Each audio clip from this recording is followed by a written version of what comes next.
For they know not what they do. And this has been the story for the longest time. One of the oldest F1 truisms in F1 history. Ferrari can't help but seize defeat from the jaws of victory. And this season was no different.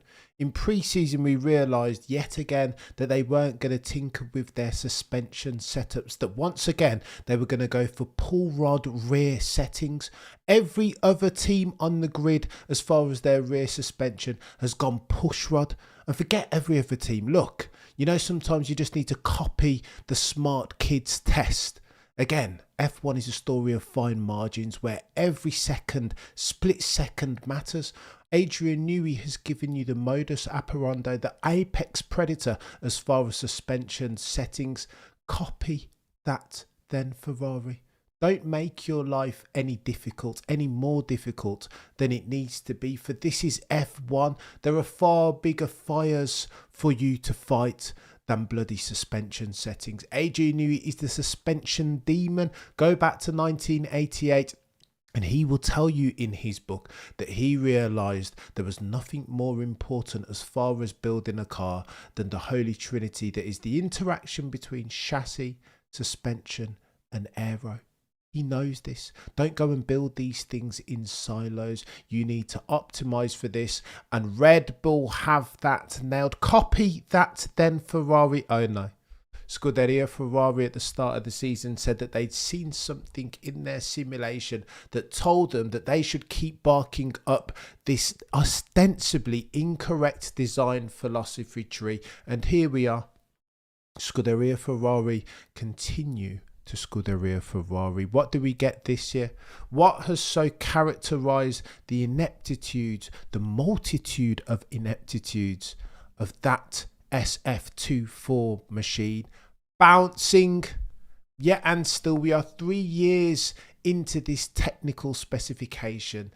Everybody else, not named Scuderia Ferrari, has dealt with the porpoising, the bouncing that they experience. And again, how do you solve that? It is optimizing for the holy trinity of your aero map, your chassis and your suspension interacting together. Why then have Scuderia Ferrari not learned from the mistakes of Christmas past? Why do they have one of the goatiest driver pairings on the grid in Sainz and Leclerc? They will have next year one Sir Lewis Hamilton, yet and still they can't solve for the basics. You know, I'll tell you a story.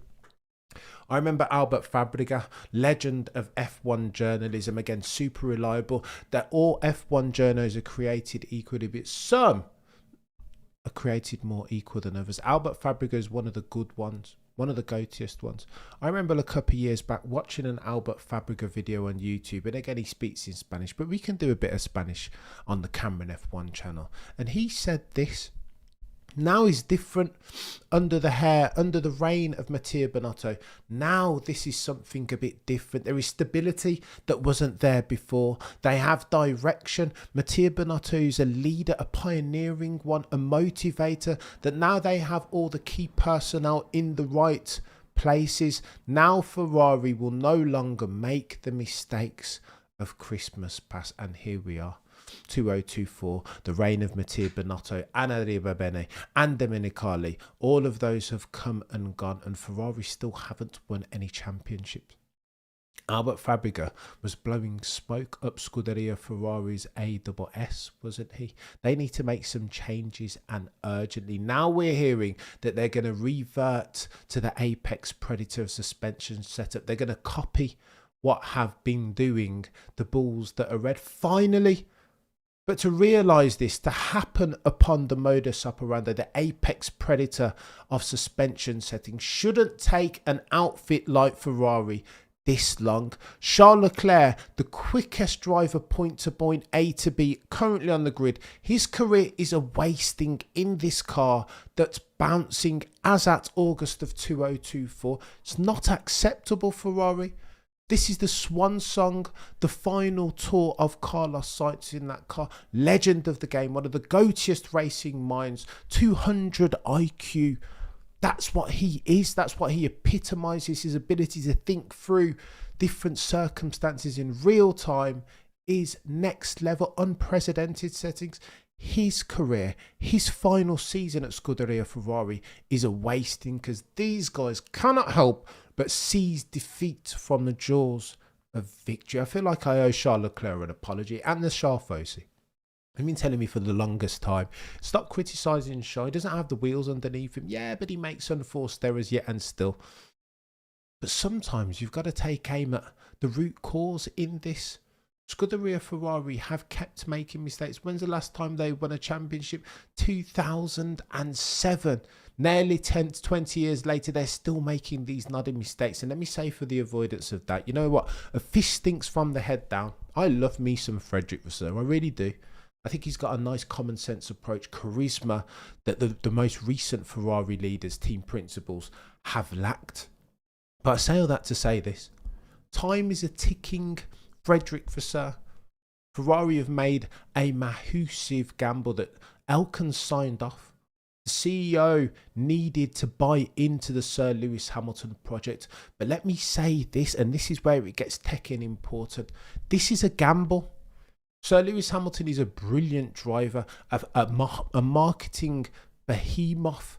The symbiosis of Hamilton and Scuderia Ferrari will absolutely catapult them marketing-wise to the next level. But listen, from a performance perspective, if they don't give Sir Lewis Hamilton the car, you can make excuses as far as Charles Leclerc and Carlos Sainz, their absolute pace, Charles making unforced errors. But by the time that Sir Lewis Hamilton, 7-time champion, GOAT settings, gets in that red car and suits up in those red overalls, the time for mistakes is gonzo.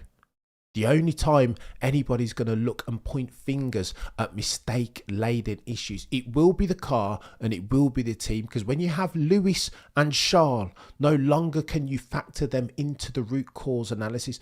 Both of them can't be so bad. So then the ineptitude needs to lie, is of course going to lie with the team and the personnel. Frederic Vasseur, I really like you a lot, chap. One of my favourite team principals on the grid.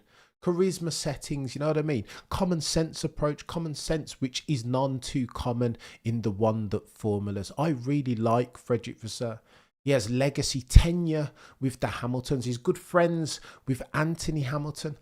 People are saying that he's put the right people in the right place as well. Has he?